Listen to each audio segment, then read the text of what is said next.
ನಾವಿವತ್ತು ಇಲ್ಲಿ 2 ನಿಮಿಷದಲ್ಲಿ ಮಸಾಲ ಪುರಿ ಮಾಡೋದನ್ನು ಹೇಳ್ಕೊಡ್ತಿದ್ದೀನಿ. ಮನೆಯಲ್ಲೇ ಮಾಡಬಹುದು. ಸೊ ಈಗ ಪೂರಿಗಳನ್ನ ತೊಗೊಂಡು ಬಂದು ಚೆನ್ನಾಗಿ ಕಚ ಕಚ ಅಂತ ಮ್ಯಾಶ್ ಮಾಡಿಬಿಡಿ. ಸೊ ಇದು ಒಂದು 4 ಜನಕ್ಕೆ ಆಗೋ ಥರ ಪೂರಿ ಮಾಡ್ತಿರೋದು, ಮಸಾಲ ಪುರಿ.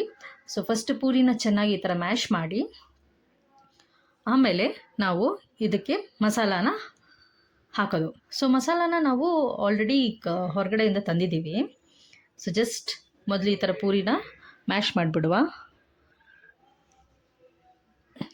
ಈಗ ನಾವು ಇದಕ್ಕೆ ಆಲ್ರೆಡಿ ತಯಾರಿಸಿರುವ ಮಸಾಲವನ್ನು ತಗೊಂಡು ಬೌಲ್ಗೆ ಹಾಕೋದು.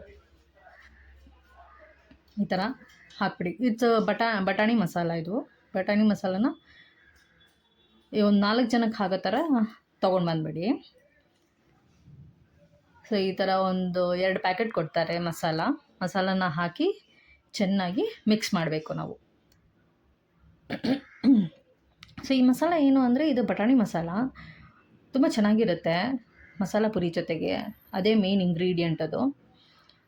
ಸೊ ಇದು ಒಂದು ಸ್ಪೂನ್ ತೊಗೊಂಡು ಚೆನ್ನಾಗಿ ಮಿಕ್ಸ್ ಮಾಡಿ ಒಂದು 5 ನಿಮಿಷ ತನಕ ಹಂಗೆ ಬಿಟ್ಬಿಡಿ. ಸೊ ದಟ್ ಆ ಪೂರಿ ಜೊತೆ ಅದು ಹೀರ್ಕೊಳ್ಳುತ್ತೆ ಮಸಾಲ ಎಲ್ಲ. ಸೊ ಆಗ ತಿನ್ನುವಾಗ ಇನ್ನೂ ತುಂಬ ಟೇಸ್ಟಿಯಾಗಿರುತ್ತೆ. ಸೊ ಈಗ ಒಂದು 4 ಬಟ್ಲಿಗೆ ಹಾಕ್ಕೊಂಡು ಮಸಾಲ ಪುರಿಯನ್ನು 4 ಬಟ್ಲಿಗೆ ಸರ್ವ್ ಮಾಡಿದ್ದೀನಿ. ಅದ್ರ ಮೇಲ್ಗಡೆ ಒಂದು ಸ್ವಲ್ಪ ಕಡಲೆಪುರಿ ಮತ್ತು ಮಿಕ್ಸ್ಚರ್ ಇರೋದನ್ನು ಹಾಕ್ಕೊಳ್ಳಿ. ಬೇಕಂದರೆ ನೀವು ಈರುಳ್ಳಿ, ಟೊಮ್ಯಾಟೊ, ಕ್ಯಾರೆಟು ತುರಿದಿರೋದನ್ನು ಅದನ್ನು ಹಾಕೋಬೋದು. ಸೊ ಇದನ್ನು ಹಾಕ್ಕೊಂಡು ತಿಂತಿದ್ರೆ ಅದರ